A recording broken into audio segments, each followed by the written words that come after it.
INC و تۆڕی ئایکان ڕێکخراوی قەدەغەکردنی چەکی کۆکوژ لە کوردستان و ڕێکخراوی جیهانی بێچەکی کیمیایی و بایۆلۆجی ئەمە بە خێراتنی کەناڵەکانی ڕاگەاندنەکەین. ئێمە مەبەسمانە کە ساڵانە ڕێوڕسم بکەینەوە لەم یادەوە بە بەیری عێراقیەکانی ببینەوە بە بەیری کۆمەلگانی نێودەوڵەتی و خەڵکی کوردستانی بینەوە کە جینۆسایدێک و کۆمەڵکوژێک بەرامبەر بە گەلی کورد کراوە لەلایەک حکوومەتی عێراقی بینە پای ئەوەی کە ببێتە ئەندام لە دادگای تاوانی نێودەوڵەتی لەلایەک کەشەوە قەرەبووی ئەو خەڵکانەی کە کیمیاباران کراون و بوونەتە قوربانی قەرەبوویان کرێتەوە هەروە بریندارەکانیان. لێرەشە ئێمە وەکو تۆڕی ڕێکخراوەکان دوو بەیاننامان هەیە. بەیاننامە یەکەم لەلایەن دیمەخانەوە ئێستا پێشکەشتانی دەکرێت بافرن.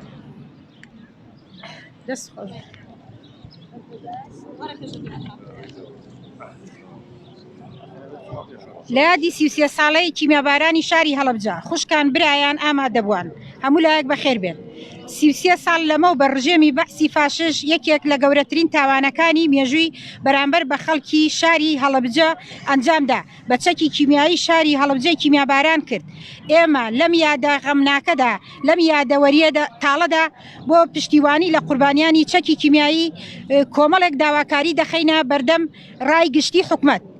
یەک پێویستە قوربانیانی چەکی کیمیایی بەشی یەکەمی ئەو کەسانە بن حکومەت بۆ پاراستنیان لە نەخۆشی کۆرۆنا بەهانایەنەوە بچێ و لە هەموو بارەکاندا. دوو پێویستە حکومەتی عێراق بە فەرمی داوای لێبوردن لە قوربانیانی چەکی کیمیایی بکات بە تایبەتی قوربانیانی جینۆساید بەگشتی بکات. سێ پێویستە قەرەبووی زیان لێکەوتوانی چەکی کیمیایی بکرێتەوە. چوار پێویستە پشتیوانەیە دارایەکان لە قوربانیان زیاد بکرێت و لیستی موچەکانیان ئاشکرا بکرێت. پێنج پشتیوانی لە هەموو هەوڵێک دەکەین بۆ دادگاییکردنی ئەو کەس و کۆمپانیانەی چەکی کیمیایان بە ڕژێمی پێشوو فرۆشتووە. شەش پێویستە هەنگاوی بەپەلە بنرێت بۆ دادگاییکردنی هەموو ئەوانەی بەشدار بوونە لە کیمیابارانکردنی هاوڵاتیانی سیڤێل و کوردستان بە تایبەتی لە تۆمەتبارانی جینۆساید خەڵکی کوردستان بەگشتی. لە کۆتاییدا سەری ڕێز و نەوازش لەم یادە تاڵە بە قوربانیانی شاری هەڵەبجە دادەنوێنین. یادەوەری و یادەکانیان بەرز ڕدەگرێنین. ڕێکخراوەکانی بواری جینۆساید و ئەنفال، ڕێکخراوی چیرۆکەکانی ئەنفال، ڕێکخراوی کوردستان بێ جینۆساید، تۆڕی ئایکان، ڕێکخراوی قەدەغەکردنی چەکی کۆکوژی لە کوردستان، ڕێکخراوی جیهانی بێ کیمیایی بایۆلۆجی. دەستان خۆش بێ و بەخێر بێن سەرچاو. بەڕێزانە ساش بەیاننامەی تۆڕی هاوپەیمانی ڕێکخراوە کوردستانەکانە پێناو دادگایی تاوانی نێودەوڵەتی لەلایەن کاک شۆڕشەوە پێشکەشەکرێ با فەرمێن.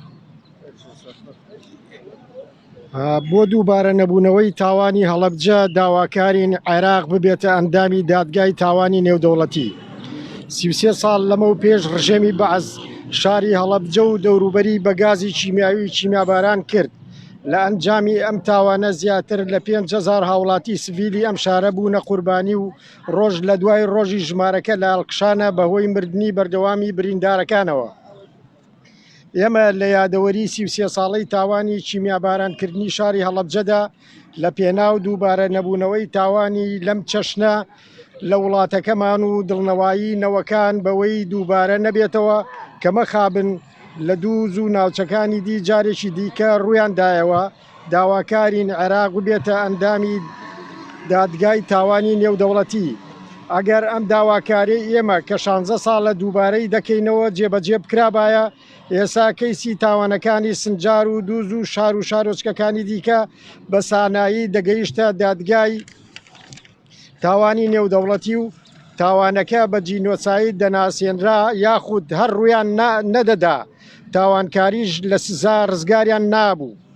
بۆیە لەم یادەوەریەدا داواکارین بە زووترین کات عێراق پەیماننامەی و ڕۆما واژۆ بکات و پەیوەست بێت بە دادگای تاوانی نێودەوڵەتیەوە. دۆسیەی بە ئەندامبوونی عێراق لە دادگای تاوانی نێودەوڵەتی ببێتە یەکێک لە خاڵەکانی گفتوگۆی لایەنە کوردستانیەکان لەگەڵ بەغدا و هەر لایەنێکی دیکەدا. عێراق بە فەرمی داوای لێبوردن لەگەلی کورد بکا و سەرۆک کۆمار لە بری وڵاتی بکەری تاوان ئەم ئەرکە بگرێتە ئەستۆ. نابێت تاوانبارانی تاوانە مەزنەکان لە سزا ڕزگاریان بێت و پێویستە قوربانیان قەرەبوو بکرێنەوە. پێویستە عێراق قەرەبووی جینۆساید و داگیرکاری کوردستان بکاتەوە.